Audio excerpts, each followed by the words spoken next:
السلام علیکم ورحمۃ وبرکاتہ۔ محترم ناظرین، آج کی اس ویڈیو میں مسئلہ کا عنوان ہے کہ سحری کے وقت اگر کوئی صاحب سحری کھانے کے بعد نیت نہ کر سکے اور فجر کی نماز ہو جائے اور نماز فجر کے بعد اگر وہ روزے کی اگر نیت کرے تو اس صورت میں کیا اس کا روزہ صحیح ہوگا یا نہیں؟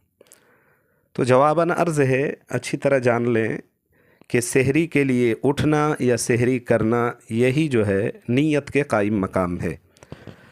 نیت اصل تو قصد اور دل کے ارادے کو کہتے ہیں۔